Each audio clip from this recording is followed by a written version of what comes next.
Welcome to The Pulse, where we delve deep into the issues and ideas that are shaping the future of education.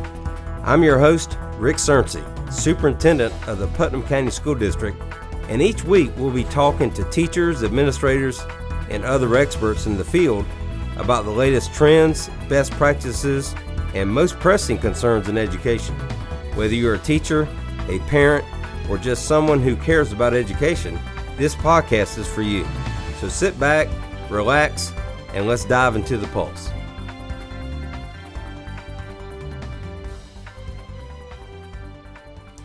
Hi, this is Rick Surrency. I'm the superintendent of the Putnam County School District, and welcome to our podcast today. And I'm very honored to have a special guest, Joe Theobold, who's the principal of QI Roberts Junior Senior High School.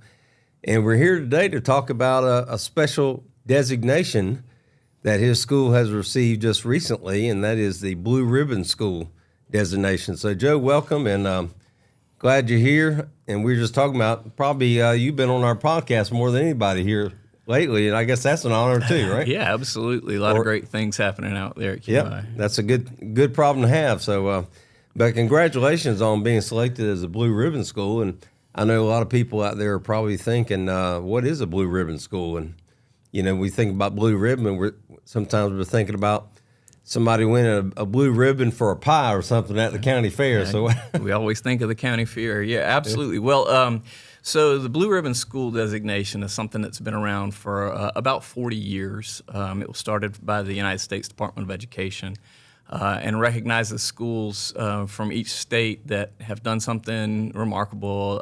There's both a growth area and there's also just an achievement side of the award.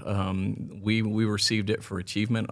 13 schools in the state of Florida received it this year, this national honor, and we were able to go up to Washington, D.C. to receive our award. Dr. Surrency went with myself and Matt Bergen to go receive that award.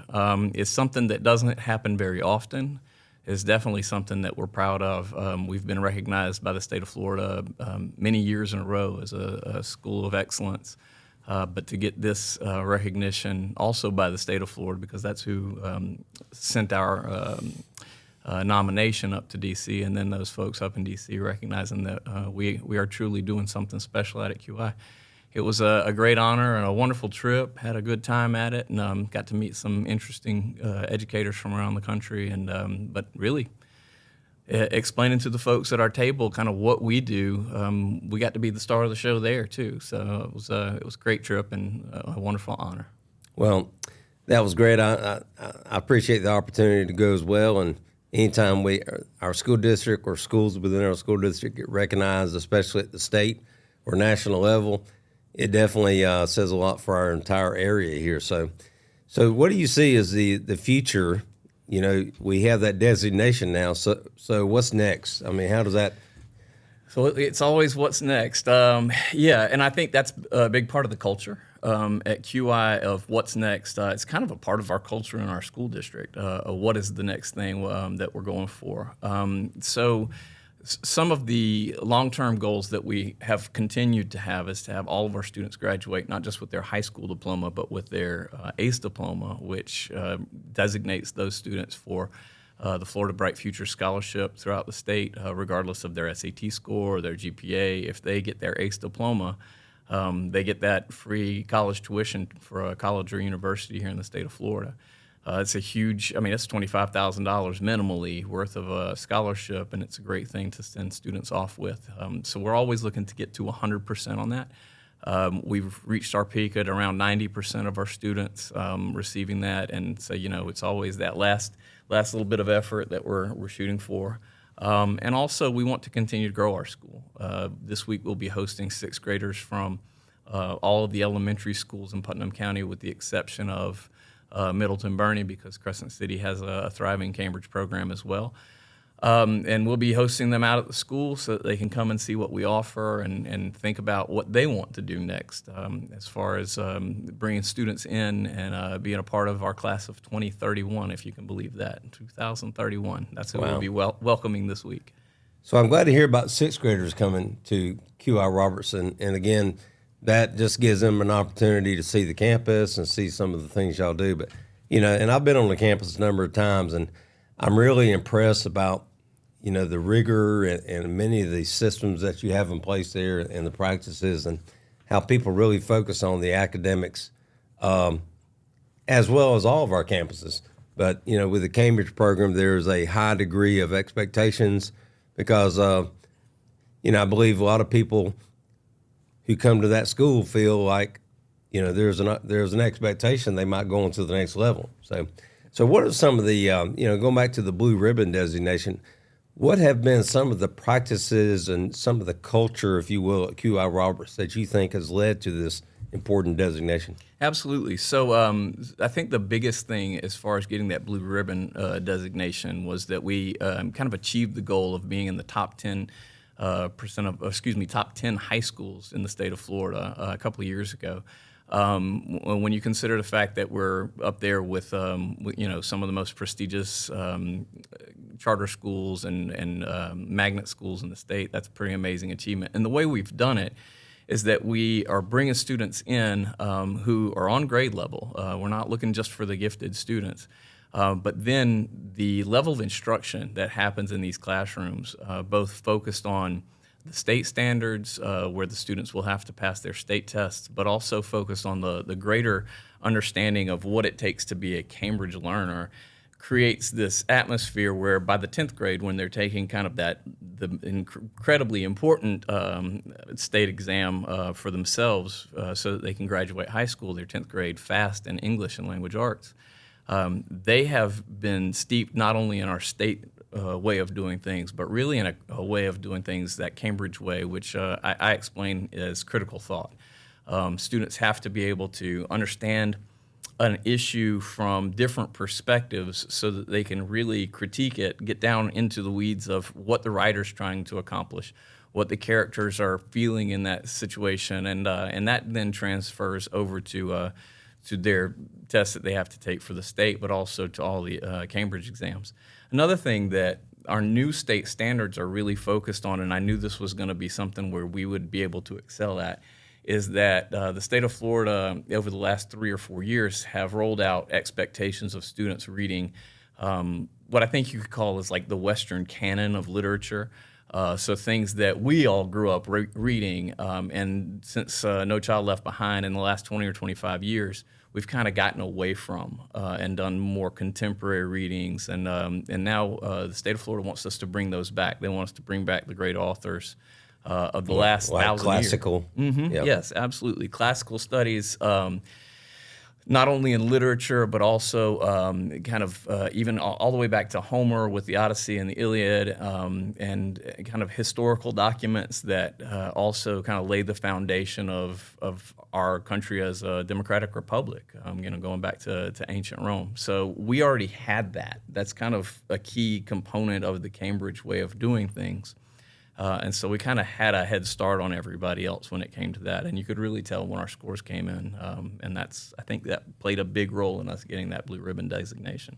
You and I both sat at a table with other school districts and other schools in Washington. And to me, I think it's really enlightening to see what other schools and other states are doing. So any takeaways from some of those conversations you had up there? Well, like I said, we kind of became the stars of the table there. We were sitting with some private schools, one from down South Florida and another one from the Tallahassee area, and we were just kind of discussing, because blue ribbon schools are private schools, public schools, just the schools of the state. And we were discussing kind of what they did, what curriculum they used, what their outcomes were, and comparing this private school in Tallahassee, where you can imagine, a lot of attorneys and politicians and people who are connected with the big business of government send their children, and then comparing the outcomes of our students who are, bust in from all over our county because their parents are hardworking blue-collar folks, and seeing that our students were outperforming them. They had a lot of questions of us.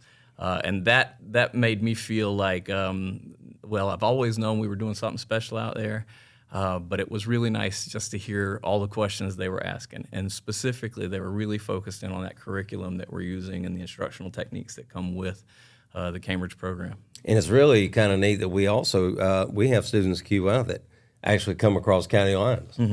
And to me, nothing against our neighboring districts, but it just shows me that we offer something that other people want, and especially here in some other schools outside of Putnam County and outside the state of Florida.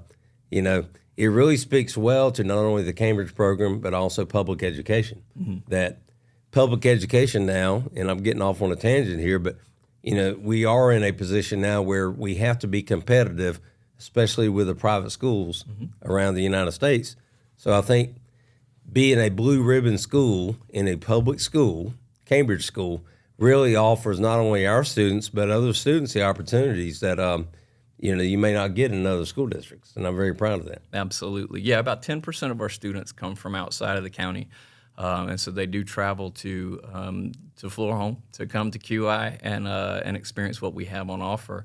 And absolutely, there is not a private education, a public education that is better than what we offer. I do not believe it, and I have seen a lot of schools, and you've been around longer than I have, that I truly believe that what we offer at QI is as good as education as you can get. So, and I think not only is QI doing a great job, but our other high schools, and again, this is a whole nother topic, but I think QI is helping to raise that tide because the other high schools are also excelling, but give them the credit for what they're doing. But we recently had our district graduation rate released at 91.2%, which is for the fifth year in a row, I believe, above the state average. And again, QI, not surprisingly, was 100%. Yeah, actually, we were at 98.6 because we had one student who left our program and graduated in an alternative route, but he left our program as a non-graduate according to the state of Florida. He did graduate high school, and he's he's in college now. Yeah. But yeah, that technicality brought us. But we're both kind of education nerds, and so I don't know if you read an article recently, but there's been a lot of research on what makes high schools work. And competition is the thing that high schools that do really well have to compete with other high schools academically. And that's what, so the charter programs that people have started, we've been doing in Florida for 30 years, along with now the private school things, competition does raise the bar. And so not only has it raised the bar for our high schools here in our community, but they're raising the bar for me.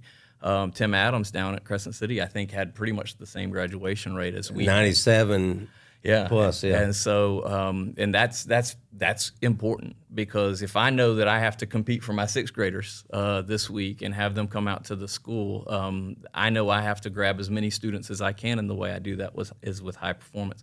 Kathy Oyster knows that. Amber Simons knows that. Tim Adams knows that we have to compete, and we're competing with each other, and in a friendly way. But absolutely, we have to do the best that we can do, so that we're offering the best for our students, so that parents and students choose us in our community. Well, and I think you made a good point that we are competing with each other in a friendly way. But what that does is it enriches our entire district, and what that does, I believe, is give.